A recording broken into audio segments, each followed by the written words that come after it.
reaching out to more of the newer people in the industry that are coming into silver, gold, and they want to invest, but they don't know how. Well, hello there, my friends. Chris Marcus here with you for Arcadia Economics. And today, quite fortunate to have another video sent in from Nate Fisher, who has made a couple great contributions on the channel already. And in today's video, he looks at silver stock investing from the perspective of a newbie. So especially if you are newer to silver stocks, this video will be for you, although Nate has quite a wide body of knowledge. So even if you're somewhat experienced, I think you'll enjoy this one as well. Quick note, this is not licensed financial advice, so by all means, treat this as educational and do consult your financial advisor before making any decisions, but do think you'll find it helpful in terms of getting a few thoughts to think about. With that said, we'll hand it over to Nate. Hey everyone, Nate Fisher here for another educational video for Arcadia Economics. I've done a few of these now where I get a little thought in my head of something I'd like to do for a video for research. A lot of stuff I want to do is reaching out to more of the newer people in the industry that are coming into silver, gold, and they want to invest, but they don't know how. And what I try to do with the series of these videos are kind of give you some entry points. None of this is investment advice. In fact, I'm going to kind of go over some of the mistakes I made in doing some mining stock investment as well.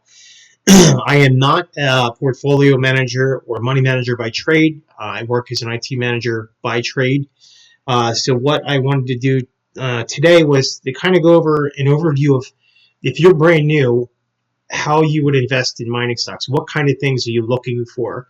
What kind of mistakes should you be worried about making? So with that, I'm going to try to have some fun with this, and we'll go from there. So why would you invest in mining stocks? Well, for example, if gold is $2,000 today, and you think gold is going to go to $2,500, and you invest in gold, you got all kinds of premiums. And then when you go to sell, you may not get the full amount. You might get spot minus 20 or 30 bucks. So your whole move in gold, if you're just buying gold to sell it, is potentially, I don't know, 20%. The point here is when you're buying a lot of these precious metals, typically you're not buying them to get rich. Now, if you think silver is going to do a 5x, great. But you buy the metals to protect against doom and gloom. Why I buy miners is because I want to get rich from that. So why invest in miners? Because it's another way of playing the PM move, which is more geared towards profit. Overview of the types of miners. I'm going to go into a bunch of different types of miners within this. Mining business in the Lassonde curve. Many people just think you're pulling metals out of the ground, but miners are a lot more than that, and I think you need to understand the overall business. Primary miners, I think, are kind of almost as extinct as dinosaurs when it comes to silver. What to consider? There's a lot of things that you need to think about before you invest in a miner, so I'm going to go over some of them, and then I'm going to just touch on a couple resources at the end. So, I mentioned why I would invest. It's kind of a play on trying to get rich off of precious metals without turning around and trying to flip silver. Buying it one day for 25, selling it a month later for 50, that's probably not going to be happening. However, you might find if you're buying a miner that silver goes up $1, but your miner goes up 20%. So you have to find what works for you, the leverage that you like. So with that, here's some other reasons. So as I mentioned before in some of these videos, my primary investment happens to be real estate. I'm a mom and pop landlord, if you will. I have a couple units, 3 technically. So nothing huge, nothing crazy, but at one point in time I was worried in 2019 with this whole repo market. I was worried about housing market going down again. Well, what happens if I have all this equity and all these properties, and all of a sudden the markets tank? And then what happens if I can't rent out these places and I have to turn around and sell? I mean, I could go from a stake of having a lot of equity to then turning around having to short sell a house, which is not a really good situation you want to be in. So the primary reason that I was looking at to start this was I wanted to hedge against my downside risk of my real estate. Now, let's just say you have a 401k that's massive in size. You don't want to turn around and dump your 401k here. But if you think that the stock market is going to go down over the next year or two and precious metals are going to go up, you can more or less hedge your downside exposure with your 401ks or whatever with precious metals. So that's the main reason you would go into precious metals. But why invest in miners then? So you can use that as a downside hedge, but basically here, if I have a lot of housing equity and I don't want to just load up on precious metals, I can then leverage those precious metals, if you will, with miners. Another reason you like gold and silver or other minerals. I know as a kid I used to play with dump trucks a lot. I loved digging in the backyard. I loved looking for gold, and occasionally I would actually find fool's gold. So as a little kid, I loved the concept of gold and silver. I loved archaeology back in the day and geology. So many of you, as an adult, come into this then, and you had a coin collection as a kid, and you're like, hey, look, I'd like to kind of get involved with this. Why else? Like I said, it could be a leveraged play on the underlying metal. Not only would you get miners to have that leverage, but then you can also do call options on those miners. There's a lot of risk involved with this I'll get into, but that's just another reason that you would get involved with this. So another reason you might like it is you like to see gains. I did do a decent amount of call options that just went vertical at times, and man, I'll tell you what, it is addicting at times to see some of those violent moves up in your portfolio. You don't necessarily get that by a typical dividend stock. So when I like to see massive amounts of moves in my portfolio. But the flip side of that is you also must like pain and suffering. If you want to invest in mining stocks, you need to have the ability to absorb risk. You're going to have days where you have 5, 6, 7% up days, and then the next day that turns around and it's 5, 6, 7% down days. So the first year I was doing this, man, I was watching this day to day, and oh my God, I'm so smart, and then oh my God, I'm so dumb. You have to have a level mind on it. So that's the reason why. But let me talk to you about my portfolio here. So there's no numbers on here, but you'll see what the big picture is. So this is from my my brokerage. This only goes back 3 years, so it misses the February March where I kind of got in. I didn't do a lot then, but this gives you a pretty good idea of what's happened to me over the last 3 years. So loss is real. Okay, you can see at the very end here, my portfolio looks totally down. I don't know, 45%, 48%, whatever it is from my start. So big picture is I bought a lot of the metals and the miners to hedge against a downside in my real estate portfolio. So as you can see, I have a 50% downside. Oh my God, Nate, you're so stupid. Well, whatever I lost here, I made 6x in my equity in my properties. So I'm not really worried. The hedge did its job. Basically, you can see at times, the very beginning there, let's start with the very beginning. I essentially doubled my entire portfolio plus in a matter of about 3 months. So all of a sudden, you get this, oh my God, I'm a mining stock genius. No. Basically, what happened was it then kind of stayed sideways for a while. I got out of about half of all of my mining stocks July of 2020. I wrote some big blog about it where I was worried about another March 2020 event. So I sold a lot out, and then a lot of it kind of ran down. And then I eventually started getting back in. Oh my God, the silver squeeze happened. I went up like 25% a day, back down 25% a day. It was crazy. And then towards the middle of 2021, I'm seeing gold go up, and I'm like, it's happening, it's happening. And guess what? This is the first major mistake I made. I bought a lot of GDX and GDXJ options, and then literally within 2 or 3 weeks, metals started dropping off a cliff. And with that, my options went down and down. And the first thing you're thinking is, oh, you know what? It's just a short-term pullback. And then what happens is these options, they decay very quickly. And, you wake up one day down 33%. You're like, you know what? Let me see if it recovers a little bit. Next thing you know, you're down 50%. Oh, you know what? Let's give it some time. Yeah, these things expired worthless. So it wasn't all of my stocks, but it was the first time I took a big swing at it. And of course, the more bullish you are in a lot of these scenarios, the worse you're going to get crushed. And that's a big lesson that I learned as well, is if everybody is bullish, every single person out there, you should probably start to think about selling some parts of it. So it's taken me some time to learn that. And that's the picture you see there with the "I'm not leaving."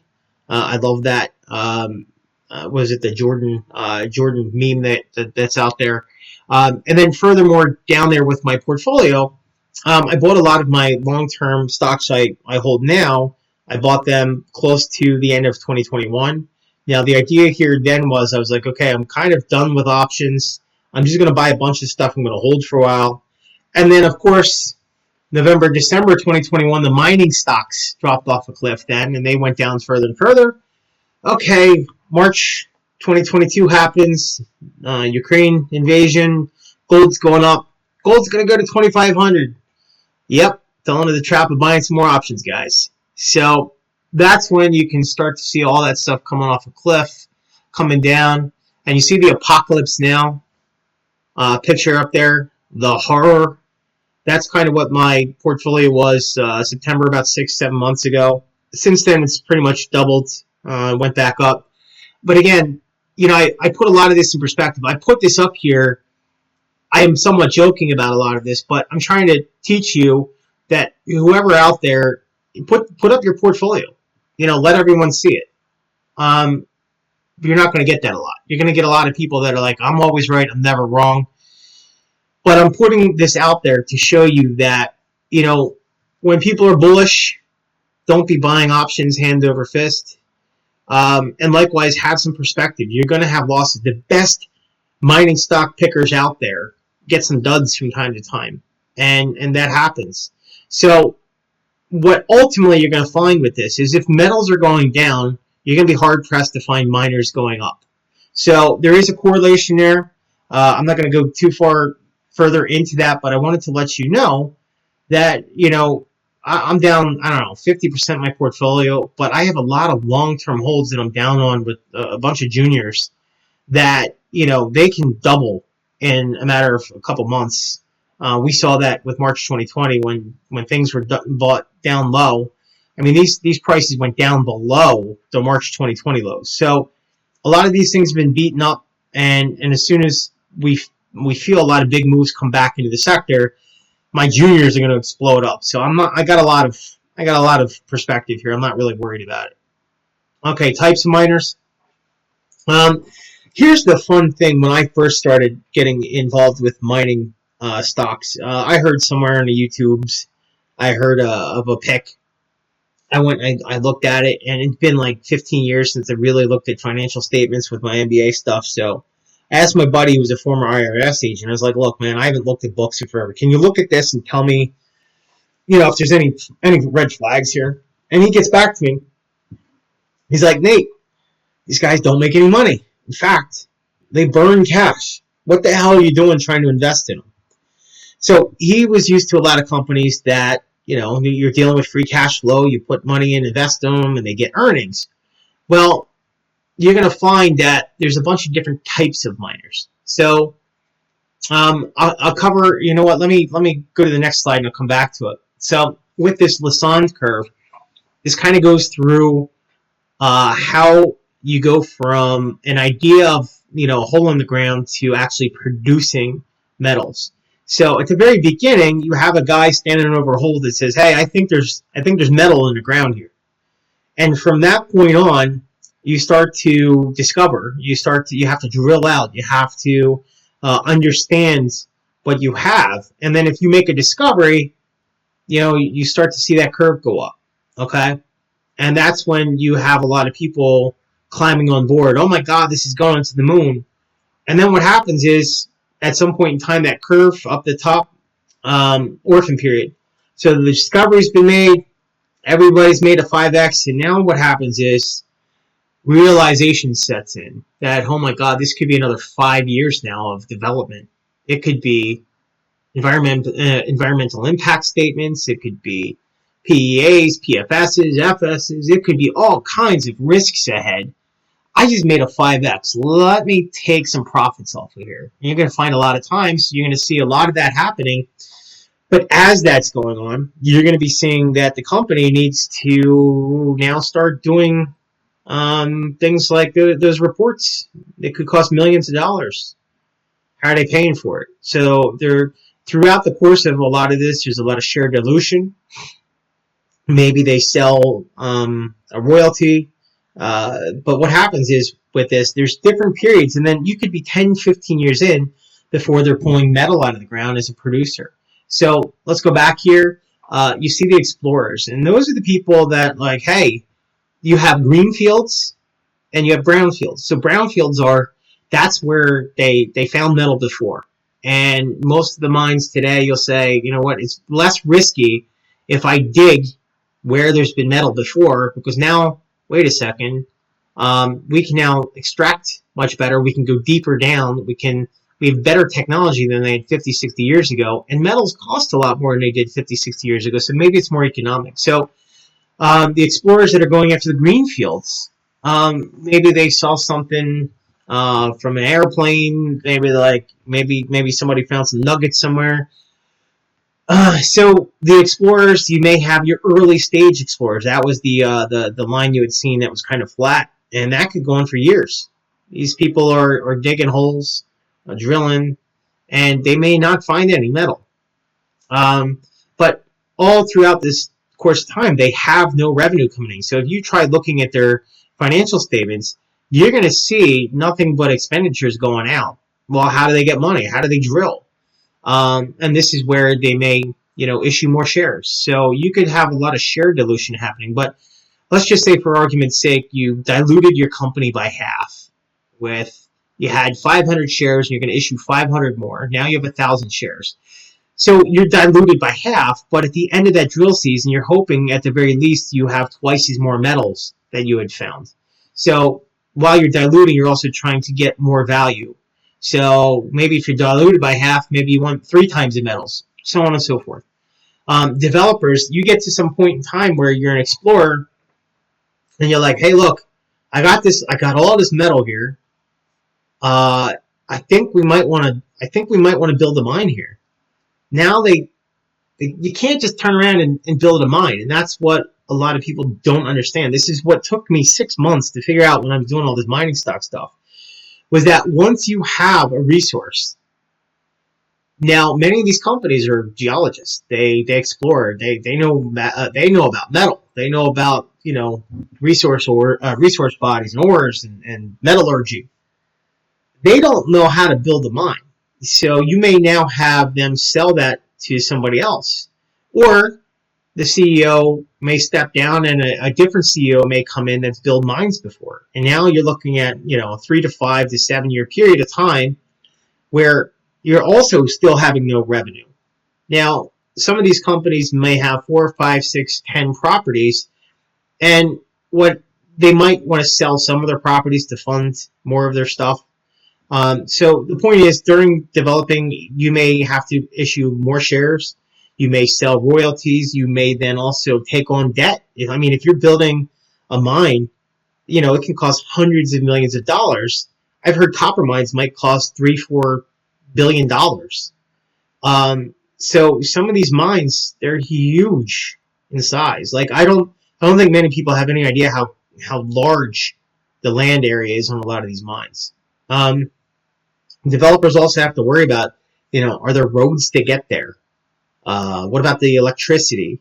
There's a lot of things you have to take into mind. So Then you have producers. Okay, so you're now actually digging metal out of the ground, and you're turning it into some sort of either ore, your dory bars. You're turning it into something that you can sell to refineries or even sell to mints.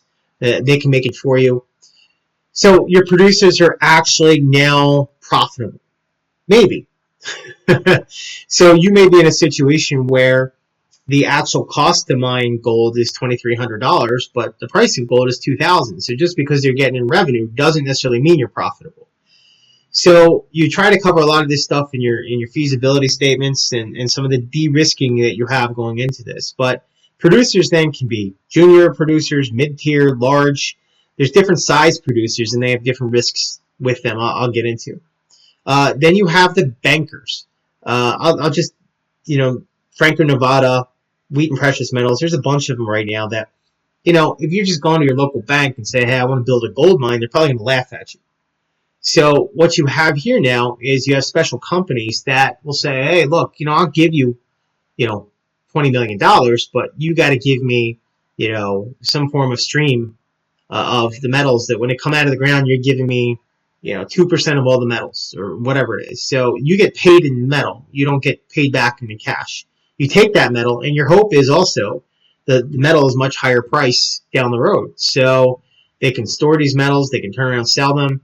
So I don't know the exact plumbing about how a lot of these companies work, but you have companies. I think it was Wheat and Precious Metals. It had something like 25, 35 employees or something, and they're like $1 billion company.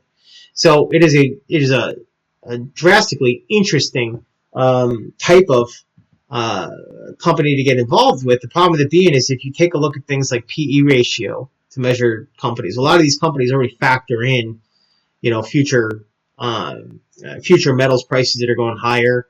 So many of them are kind of you have to find maybe places that they pull back and buy then. And then the last, I have miners that don't mine. I just for example, I call them project generators. I've heard people use this before.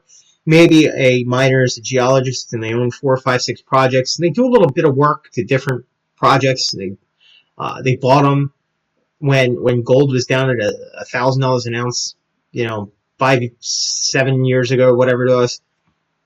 They bought these projects that were just cast aside. All these companies kind of went out of business. They bought these dirt cheap at the time. Now the price of metals have gone up, and hey, these things might be feasible to mine now. So some of these companies may, put some drill holes in. There may be 400,000 drill holes already around the project, but they'll put some drill holes in. They'll maybe paint something up nice. Maybe they'll, do some marketing, and they'll turn around and sell them. So I don't necessarily like these. Some people just love them. But I like the concept of getting these projects like, Great Bear that, it went like 54x in 3 years. Those are the kind of things I like. Now that company, that project was sold eventually, but I don't necessarily like project generators. Some of them I do, but generally as a rule, I feel it can be kind of, a marketing thing. I try and stay away from them. So some of the risks of mining. I was just going to kind of just go over these in like a 10-second thing and just read them off. I'm going to try and spend maybe, a very short amount of time with each one of these. So strikes. That was a big thing I'd first learned about. A lot of these miners are union. So if a company strikes and there's nothing getting produced, that's a whole lot of pain that your share price is going to get hit with, because even if they do get back to work, you're probably getting back to work because the wages have gone up, which are going to decrease the margins. So if you start seeing strikes on some of your properties or some of your miners, that can cause some problems with margin compression. Natural disaster. Um, this is kind of self-explanatory, but if you built all these tunnels and earthquakes happen, there's certain places like Chile, I think, that are quite prone towards earthquakes. And if you have a miner that's in Chile and a natural disaster hits that like that, I mean, that's going to just destroy your share price. They got to redig, rebuild, shut down the mine for God knows how long until they fix things up.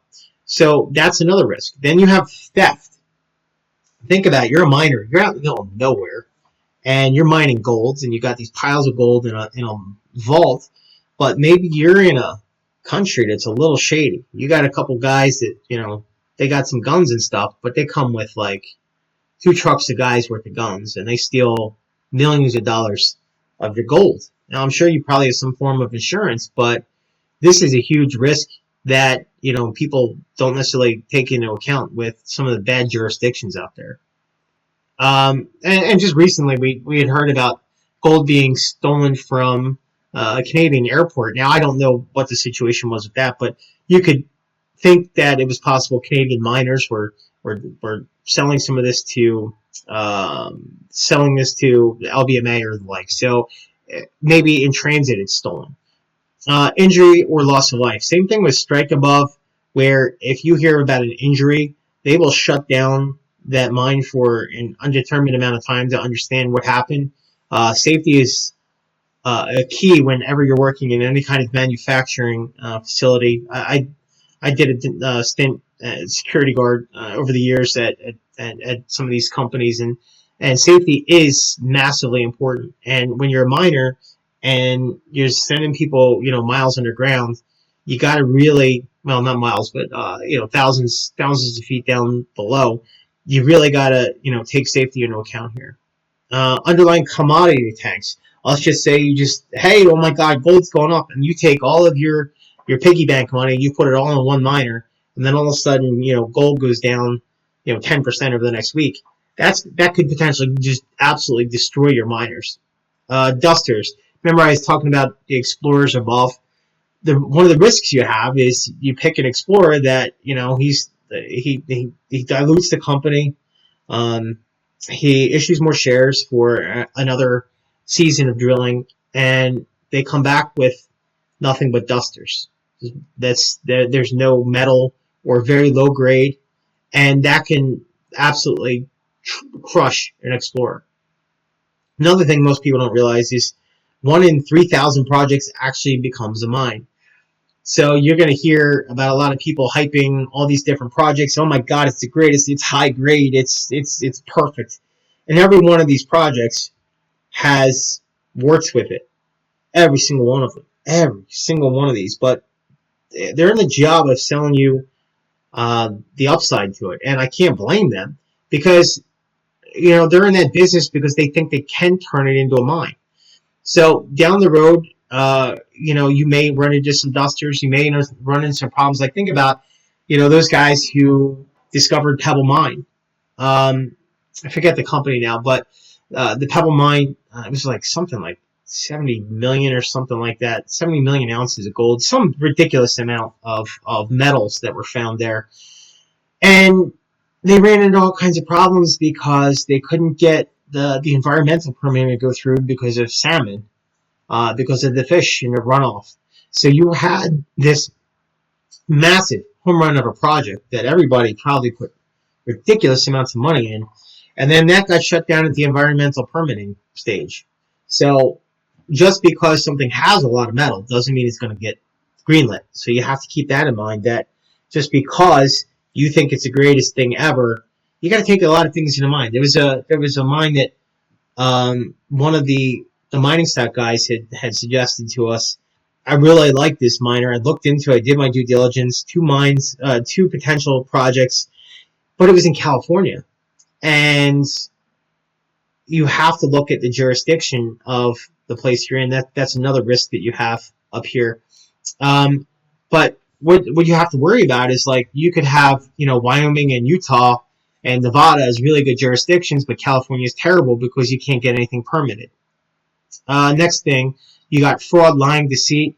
I've just only been involved with this sector the last 3 years. I think they cleaned up a lot of their acts, but you can hear a lot about over the course of the years that I guess some of the Canadian miners, and there was a lot of shady business stuff that was going on years upon years ago, and then they came up with a certain way of judging the resource. And this is more of a framework standard nowadays. But a lot of times they will frame you. I mean, they pour their life savings into these things, and then maybe they feel that they're under the pressure and they have to lie or else they lose everything. I'm not excusing it, but the sector itself is massively risky and dangerous. So um, that's a risk to you because you don't know what that person is selling you to keep food on their table. So you hope that everybody is out there, being the best person they can be. But that's when you start asking about the reports. You start asking about the financials. You start asking about the management team. Next is cutting corners. There was this one, I will mention this miner, Pure Gold. Everybody thought this was a darling, they're high grade, everything. And from what I understand, one of the problems is they cut corners on I think it was the feasibility study. Don't quote me on this, but it had to do with a mine plan, wasn't exact. And because the grade was so high, they're like, this is going to be a home run. And essentially what happened was when they went to do the mining for it, the ore grades coming out didn't uh, match what the plan was, and that company went to essentially zero. So it was a good project. However, how it was implemented cut some corners to advance it faster than it should have been. Next is incompetence, and that can kind of go hand in hand with cutting corners above. If you have a situation like that Pure Gold where you had a CEO, I saw him in some interviews like 3 years ago. This guy wanted that mine to happen so much. I mean, you could tell in that interview this guy had his blood, sweat, and tears in it, but it didn't mean that he was a professional mine builder. And some of the times, maybe ego takes over. You're an owner of the company, and you have to surround yourself with smart people. So just because you want to build a mine doesn't mean you have the skill set to do it. And you might make a million errors on the way to learning how to do it. And then you're dealing with investor money. If you're just doing it with your own money, have at it. But when you start issuing shares and using other people's money, you need to be competent in what you're doing and surround yourself with people that know what they're doing. Next is inflation. This is something I did not take into account in 2022. So you saw my portfolio went a lot lower, but part of that had to do with my metals that I had owned were pretty much flat for the year. My real estate went way up, but the portion of my portfolio that was the miners, they tanked. That's because of margin compression. The metals were flat, but inflation went much higher. So while all of us were banking on inflation causing metals to go higher, which actually might be happening now or very soon, basically what happened was it crushed all of the free cash flow margins and the like for miners. So you have to worry about now if I'm investing in this miner because I want metals to go up, what happens if the metals don't go up but inflation does? Well, we all saw what happened there. Next is mine nationalization. I thought when I wrote these slides up last week, I thought this was kind of mostly in the past. However, I just heard something, I guess it was today, about how Chile was nationalizing their lithium miners. Excuse me. And it's kind of silly today that they would do such a thing because if you nationalize anything, think about that. All the people that are foreigners that have come into your country using their money and investment, they're people that know what they're doing. When you nationalize that, you now have a hole in the ground. You don't have any of the capital and you don't have the experts that all go home. So my nationalization is a risk, but you think of it in the worst jurisdictions. I think for the most part nowadays, I think what you're going to be running into is more of like a Ghana rule, I'm calling it, where countries might start to just force these miners to sell them like 20% of the minerals they extract using local currency. This allows the miners to then pay their local workers and suppliers in that local currency, so that country now doesn't have to go out and get dollars, U.S. dollars. So I think my nationalization, I think it's still going to happen, but I think it's less of a risk than most think, even with much higher metals prices. Because all the experts that are coming in, think about all the miners out there. They're all Canadian miners. All their universities probably have, mining majors.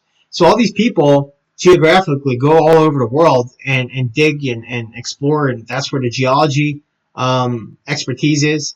So my nationalization, it's a risk, but I think it depends on what jurisdiction. Next, you have running out of money. I talked about share dilution above. But what happens is if you diluted your shares, and you're not necessarily improving the property anymore. And what happens now? We've seen this now over the last couple of years where there are times where metals go down and it gets harder to raise. Raise capital for some of these projects. I mean, if you're looking at 1615 gold, which we were just looking at, I don't know, 8 months ago, you're looking at 1615 gold. There's a lot of these newer projects out there that are trying to bank on 1900 gold for part of their PEA or PFS. So running out of money is a real concern that some of these companies that aren't producing will just run out of business and your investment will go to zero. I already covered my nationalization. Sorry, I put that up twice. The grades are incorrect. I mentioned that a little bit with the pure gold. You can drill and get 6.5 grams per ton of gold, but by the time you go to drill, if you've not done all of your infill, and if you've not sectioned off the areas correctly, I didn't know how they did this, but I guess what they have is they have certain blocks and chunks that they will blast and cut at certain points in time because they know about the head grade for that. Now, if you make mistakes and you don't drill enough, you could be expecting to be running 6.5 grams per ton through a mill for the better part of a month, and next thing you know, it's actually 4 grams per ton, and you're losing a ton of money with all the pay that you're running. So that can also fall under incompetence as well, but this is another risk that you might have is the grades that were predicted are not as you would think. You also have maintenance issues. Anybody that's ever watched Gold Rush, now this is not, Gold Rush is like a mom and pop shop type of gold mining. I love watching the show, but it gives you an overview of a certain type of gold mining. What we kind of invest in have to do with a lot bigger scope of things, but you can have a situation where maybe you're short on funding and some of your drills are dying out. Maybe some of your equipment is dying and it's costing you a lot. You're out in the middle of nowhere. You can have equipment issues. Maybe your mill goes down. So you're running into a lot of these issues that they can multiply and you can miss your quarterly numbers with that. Unexpected cost overruns, I covered some of them before, but maybe this happened to this was a darling miner. I forget the exact name of it. I don't want to, I confused the two of these, so I don't want to say the name of it, but this one miner that mining stock guy had picked, adored by everyone. And in their PFS, they suggested it would cost this much to build the mine. And then what happened was with 2021, 22, and 22 cost overruns for inflation, their costs went vertical through the roof, and the share price of the company just took a massive nosedive because they just weren't expecting like the cost of building the mine would be like 50% more than it was. Next is permitting issues. I mentioned about the Pebble mine, but we've seen this before with some of the miners I invest in. You'll see where permits are held up, stock tanks, and then a couple months later everything's reversed and everything's fine. Most of these they seem to be kind of annoyances, but they can also be a deal breaker. So they can shut you down permanently. So keep that in mind with that California miner I was mentioning. They basically could not mine in California. That wasn't because it wasn't a great project. It was because California basically said, we're not going to let you mine. And last is the share dilution. Like I mentioned, it could take 10 or 15 years before you're actually pulling rocks out of the ground. It could take a long time, and you got to dilute your company all to hell in the process of doing that. So that is a major risk as an investor as well. But again, remember, dilution isn't the end of the world if you're getting value out of the backside of it. I mentioned a bit about the explorers above. I went through some of these. Early to late stage, I mentioned a Great Bear. They have the ability to go to zero a lot. I know some of the guys I subscribe to.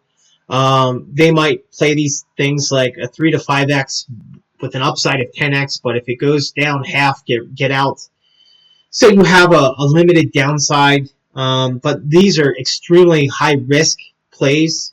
The early stage explorers are far more riskier than even late stage explorers. But late stage explorers, like I said, you're de-risking the project all the way through.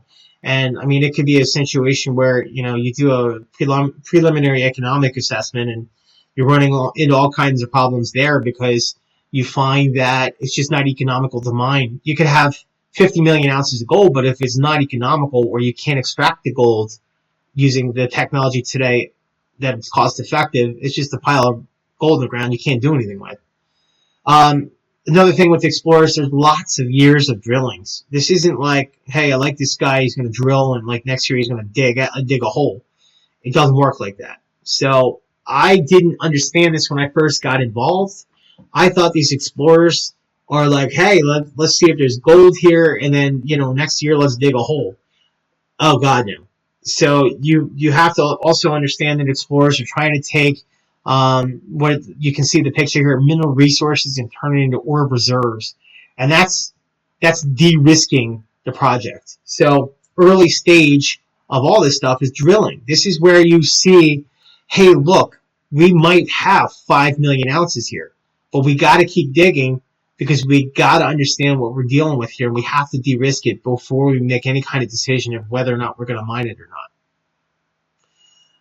Like I said, hitting the drill can then give you an idea of the size of the resource. Again, just because you have 70 million ounces doesn't mean you're going to let it get. It doesn't necessarily mean it's going to be mined. With the Pebble mine, you have issues with salmon, and there goes your massive project. And like I said, lastly, with dilution here, you're hoping that if you're diluted, that the results of the drill are then providing you value in the ground. Developers, again, lots of dilution. They could potentially raise money by selling some of the other projects they own or selling streams or royalties. They can take on debt. That's when you're asking the questions, does it make sense to pursue with the PEA? You're trying to see if it's feasible with a pre-feasibility study and a feasibility study. Does it make sense to do this here? Can we make money off of this? Ecological impacts and environmental reports. That's the Pebble mine again. And these things take forever to do.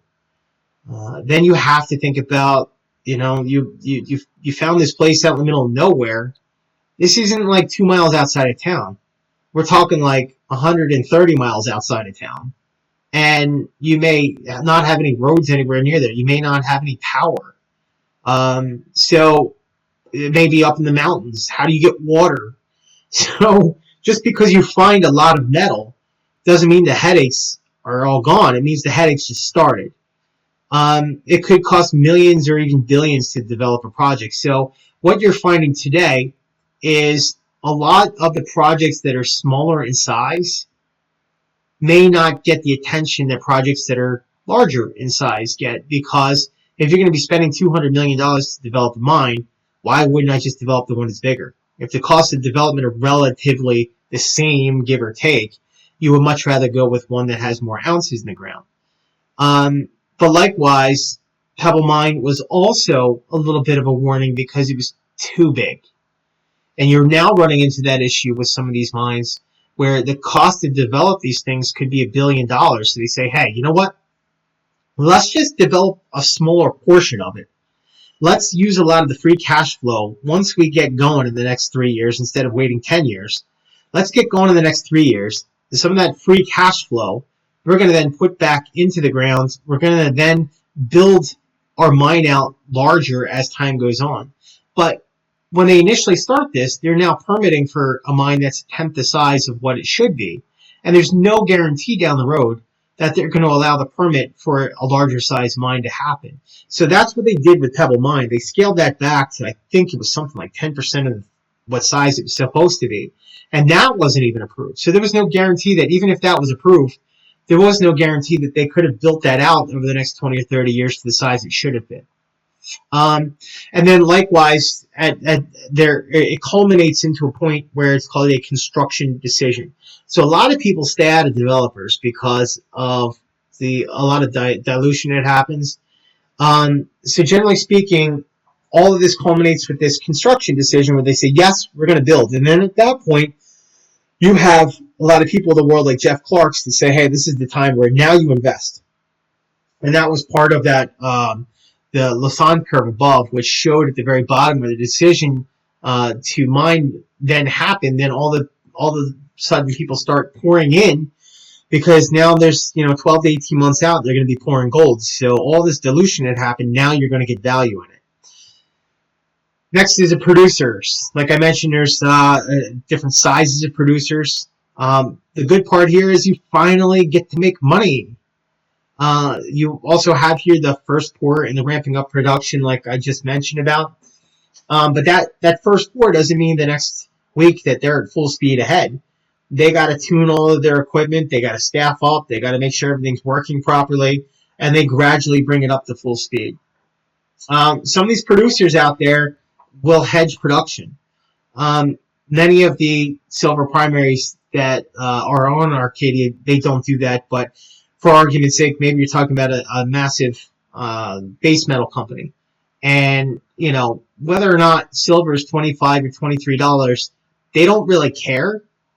Hey, if they can get $25 today, to sell their future production out, they don't care. They care to an extent, but a lot of these companies will forward hedge their production, which that sell pressure will go on the COMEX. In theory, it's advertising that future supply is coming on the market. So you can understand how hedging that will actually push down the paper silver, if you will.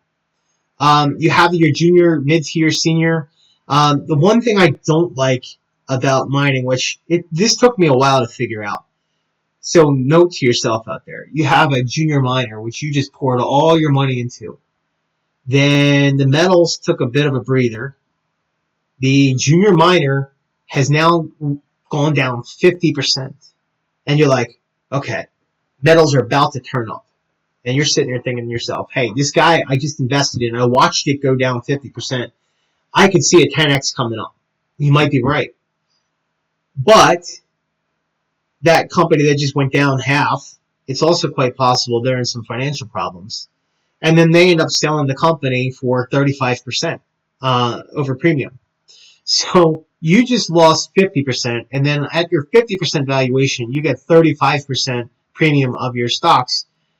That's not why you were investing in the junior miner. You were investing because you wanted that 10 to 30x. So the sweet spot for me, I don't do a lot of junior producers that much. I try and stay away from them.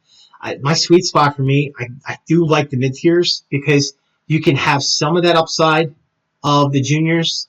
There will be also an M&A risk, but if you pick the right ones, maybe they're too small and geographic that, a major company isn't necessarily going to be interested in them. But the seniors, you're going to see with the seniors like a Newmont, you're going to see companies like that. Gold goes up 25, 100, 3,000, something like that. You're going to see companies like that double, triple in size. And everyone downstream of that, they could be going 5, 6x. The junior producers could be going 7 to 10x. It depends how far gold goes. What you're looking at here now is think about this concept. If you're Newmont and your cost of getting gold out of the ground, I'm just throwing some round numbers out here for you. I don't want to go on a math study. If it costs you $1,000 to get gold out of the ground, and gold is $2,000, that means for every ounce that you mine, you're making $1,000 profit, which makes you very profitable. But if gold goes up, say $500, that means that your profit goes from $1,000 an ounce to $1,500 an ounce. So that senior producer actually will have 50% higher earnings, in theory. Now, if you're a junior producer or a mid-tier producer, let's just say your cost of mining is $1,500 and gold is $2,000. That means your profit is $500 an ounce. And if it goes to $2,500 gold, your profit is now $1,000 an ounce. So your profit has doubled. So you can see that if you invest in a major, it's safer. Now, go back to the risk slide like I had, and you're going to see there's still a ridiculous amount of risks that they can have. But you can see the upside of a mid-tier can be higher than a senior. But again, a mid-tier might have a lot more risks. A mid-tier also, they might only be a single mine property. And if that one mine happens to have a strike or a natural disaster, that entire company's revenue turns to zero very quickly. And likewise, those juniors, maybe those juniors are producing at 1,800 now. So I'm just throwing out a number there. So their profits, can go 2.5x if gold goes to 2,500. And then people get options on top of them. And some of these plays that they can do, they can get 10, 15, 20x's with some of these option plays and some of these juniors. So it can go nuts. And rather than just getting a 20% move in gold to preserve what wealth you have, you can use some of these miners to really leverage up some of a percent of your portfolio. And likewise, lastly here, second to last is valuations. How do you value a miner? How do you determine what its fair market value is? Now, one way I've used is basically the spare parts value. Okay, you've seen some of these companies. If you take let's just say a company is worth $100 for spare parts. If you sold everything at a flea market, it's worth $100. A lot of these companies might be trading today at, for argument's sake, $200 because you got the $100 in spare parts, and then that extra $100 is because the amount of free cash flow that company will generate. Now, you have certain companies that are trading below their flea market value, and those are the companies I just love to look at because they're beaten down, people don't know about them, and there might be reasons for that. But if you have $2,500, $3,000 gold, a lot of those warts go away very quickly when gold is maybe $1,000 more an ounce. Now, if they're a silver producer and they got a lot of warts and it's $25 an ounce silver, $40 an ounce silver, probably smooths over any problems that company will have. So when you value a company, there's a lot of different ways of doing it. It's kind of an art form. Somebody can say this is the right way. You can look at PE ratios. You can look at free cash flow analysis. There's a lot of different ways that you can determine what companies are right for you. But just because a company looks cheap doesn't mean it's the best buy. Again, this has to do with your risk appetite. So for many of you that are brand new, it's easy enough just to go into a Newmont or a Barrick or a GDX, which is the senior gold miners ETF. You go into one of those things, put some money in, and forget about it to an extent, because gold and silver, these are cyclical investments. I think I'm going to cover that a little bit down the road, but lastly here is the decay of mine life and continued exploration to add more ounces in the ground. So you just did first pour, you're ready to ramp up. Now every single ounce you're pulling out of the ground is actually decaying the asset that you have in the ground. So a lot of these companies will take some of their profit and then they will try and build out their resource to extend the life of their mine. I mean, you're spending $400 million to build a mine, and this mine life is 9 years. Well, at the end of 9 years, what happens? Everybody just pack up and goes home? What you may try and do is to extend that mine out to 12 years, to 15 years, to 20 years. So remember that Pebble Beach when I was just talking about that massive mine. So you may do some sort of, initial statement on this large property and start it at, 9 years of mine life. But what you can start to do then is, as time goes on, start to add more of those ounces in the ground through proper permitting and adding to the resource estimate. So, and the ore body. So you can do that over the course of time to extend them out. But just know that any mine that comes into being also has a time frame until they die, unless they get more ounces in the ground. So primary miners. I'm putting this slide in here because there's another slide next I'm going to cover with this. But when you say I want to invest in a gold miner, okay, you're thinking that their metal that they're mining is primarily gold. Now with Newmont, it was interesting. I liked looking at them back in the day because I had done the math on Newmont, and I'd seen that while they had so many millions of ounces of gold, they had something like 54 million ounces of silver as a byproduct. So I'm like, wow, this major has a massive upside if silver goes to like $100 an ounce. So just because Newmont is a gold miner that might go up 50%, where your junior gold miners might go up massively, you also have to take into account what other metals they might be mining. Now, think about think about many of the silver primary miners that we love today. Now, I love all these miners. The name might not be accurate with some of these, but I'm splitting hairs here because I think, these companies, they are labeled as primary silver companies. They want to be primary silver companies, but over the last few years, the price of silver hasn't kept up, and that's forced them to either have gold as a primary metal or use base metals as a primary metal, and then silver's become a secondary metal. So this chart I did here a while back, it just basically shows that, this here shows only a handful of companies, actually. I think it was 5 the last time I checked. Only 5 companies that were silver companies, silver primary companies, had over 100 million market cap. And I think one of them on here, Fresnillo, is at 41%, but technically it's the primary mineral that they have because no other one was higher than 41%. So these silver miners that everyone has come to love are not necessarily primary silver miners anymore. So they have to, focus on, their gold or their base metal. And that being said, if the price of silver starts to recover, you're going to start to see a lot of these start to go back up to 35, 40, 45, 50%, and they may once again be silver miners. But you have one company in particular on here, I'm not going to name names, but the price of silver could be $50, and they're still not a silver primary miner anymore. So keep that in mind, that just because someone has silver in their name, you have to look at what they're producing and figure out what you want to do for your risk appetite. Now, with this, consider the big picture with base metal producers. Think about, like, we're going into a recession right now, and if a lot of our silver now is being made by base metal producers. There's a Polish company. I forget the name of it right now. 4 letters. It's like the largest silver producer out there, but it's a base metal company. So if there's this worldwide recession right now and nobody needs base metals, they're going to shut down a bunch of their mines or draw it back. And what that means is all that silver is going to disappear from the market.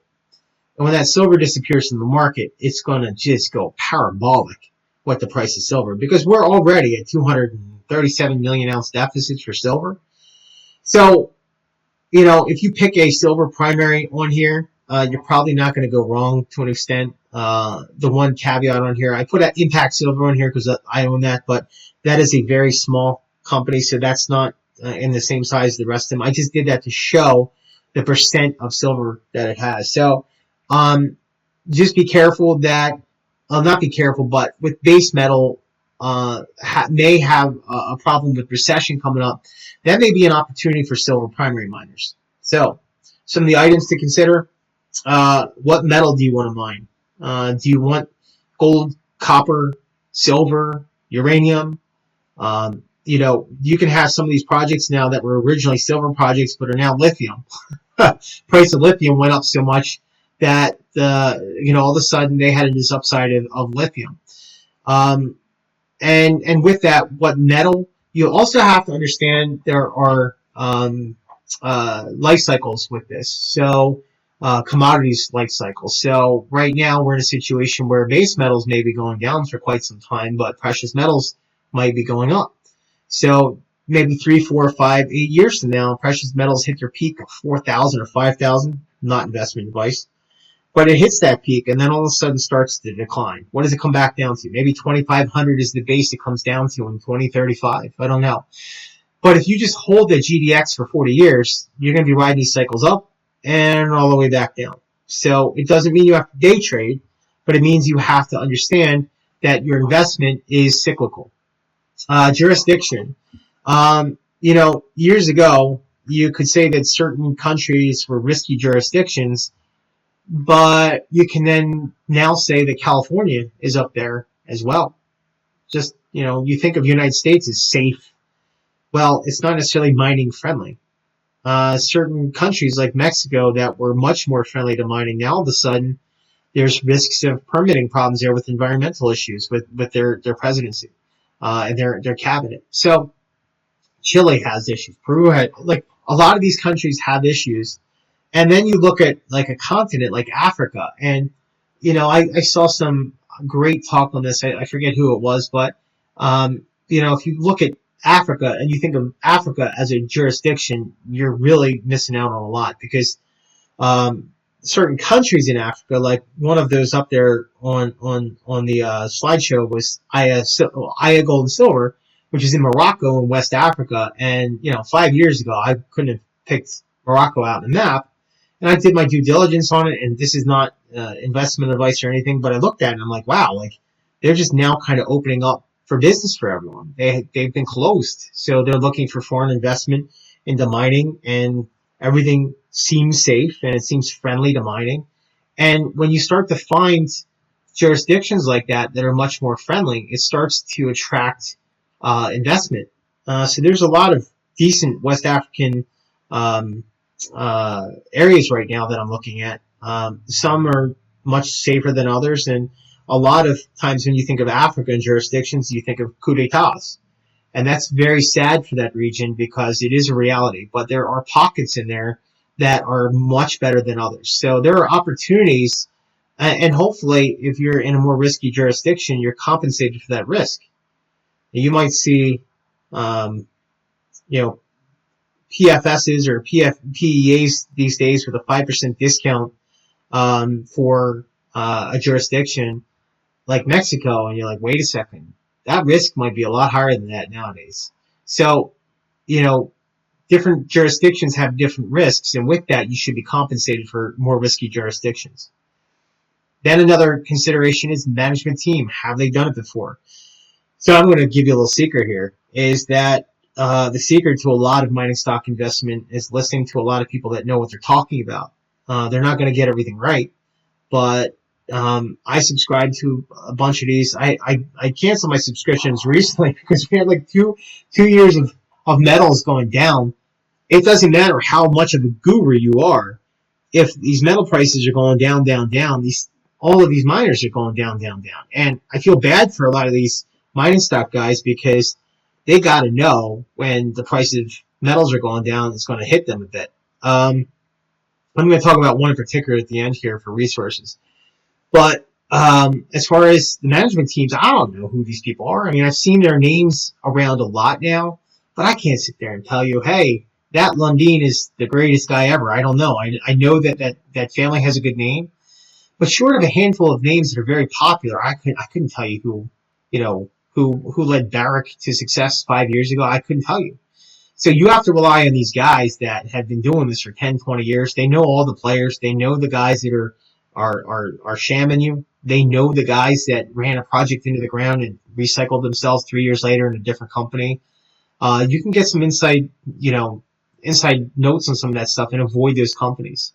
Another thing to consider is share structure. The guy I'm going to talk about at the end here kind of went over some of that in his newsletter. I didn't know a lot about this, and the tight share structures. Those companies that prevent from share dilution can kind of preserve your value. So share structure is pretty important. I know that Australian companies will have like 36 trillion shares. They just dilute. Next is the price of metals. So, right now gold is sitting around 2,000. Remember that chart that I showed you? Are you going to go in right now, all in with options on GDX because gold is at 2,000? No, you probably shouldn't, but that's not investment advice because while it could go straight to 2,500 for here, usually what happens is if you take a look at the metals charts, there's a lot of sawtooth patterns over the years. So what you might want to do is buy shares in tranches. meaning you're having, you have $10,000 to invest. You don't go out one day today and buy $10,000 in options for GDX. Don't do that. You might say, hey, you know what? This is a position here. It could go higher, it could go lower. Let me just, put 20% down on this one stock I really like. And if it goes a little bit lower, maybe I'll add a little bit more. Uh, but always keep some form of cash because, if there are dips like the March 2020 thing, you should have some cash available. Now, many will tell you don't trade on leverage or don't trade on margin. I do. I understand the risks. And like I said, I'm hedging my real estate equity. So my trading account is not my primary means of savings. So I have that ability to take some layers of risk. I do have a job in the real world, so I can recover from some of this stuff. But when you're thinking about the price of metals and where to get in at, you also have to look at where it is in the market cycle. Now, are you in 2011 and you just had 10 years of run up? Are you going to now drop $10,000 today at that area, or are you going to wait until it cools off a little bit? Debt. How much debt does the company have? Now, one of the things I did was a debt to income ratio for a lot of these companies, and what you'll see is that companies that have no debt might not be using debt the right way, if that's a good way of putting it. Now, 2 years ago, 3 years ago, if they were able to get bonds at 3%, 4%, whatever the low rate was, if they were able to get that money, borrow that money at just cheap money, so that they can build out portions of a mine, and then make 20% back on that return on investment, that's a good way of using debt. Today, with high interest rates, are you going to go into debt at 10, 12% bonds and margins compressed with inflation to get 10% back? No. So debt to income ratio is something I had also looked at. There's a lot of different things you could have your financial advisor or accountant look at for you. Another interesting thing is lifestyle companies. I've never been to one of these um, forums, if you will. I always want to go to these things because I used to listen to them on YouTube all the time, where you listen to just 10 of them in a row while you're painting a room or something. And man, I love listening to them. I got some really good uranium picks with that. They went up a bit. I got out of uranium because it's going nowhere. I looked back a year later, they all went up 5-6x. So sometimes these forums, these things are really good, but you may also find there's properties that have been out there since 2013. They've done nothing with them, and every year there's some share dilution. There's another round of investing, and you can see that they're paying their CEO, they're paying their people, but they're not actually doing anything. They're not improving, the investment in the company. They might say they're doing stuff, but you're not actually seeing anything. There's a lot of burn rate. Nobody's looking to buy them. They're not mining anything. So be careful of lifestyle companies. And then lastly, here items to consider: skin in the game. Now, what you hear about this is, hey, what percentage of the company does management own? Now, they might start off owning 50%, but, you know, what happens then is they dilute the company over time. And, by the time you hear about it, they might have 10, 15% left in the company, which is still sizable. Even 5%, they still have skin in the game because they want, the price of the stock to go higher. What I think they steer you away from is those guys that just come in and they're there to flip the company. They're there to just quickly come in and leave, and they don't really have any shares in the company at all. So that's something to kind of worry about. So this kind of covers all the big picture things to consider with the miners. Lastly, here, one of the people that speaks on Arcadia here is Dave Kranzler. I'm going to give him some props. Take a look at his mining stock journal. It's like $20 a month. It's dirt cheap. Sorry, Dave. And some of his picks have just been ridiculous home runs for me. So all of these guys that have these newsletters, I just wrote newsletters below. I don't want to single anyone else out, but a lot of these guys, this is their full-time job now. They are savants with a lot of these different miners.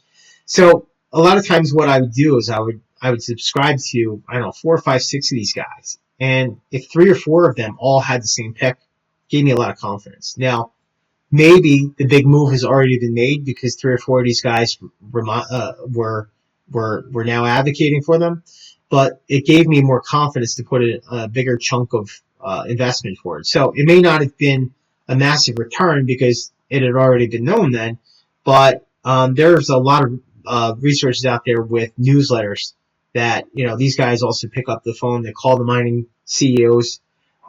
So Dave's is a big one. I love also, YouTube channels like Arcadia. I know that Chris has miners on here all the time.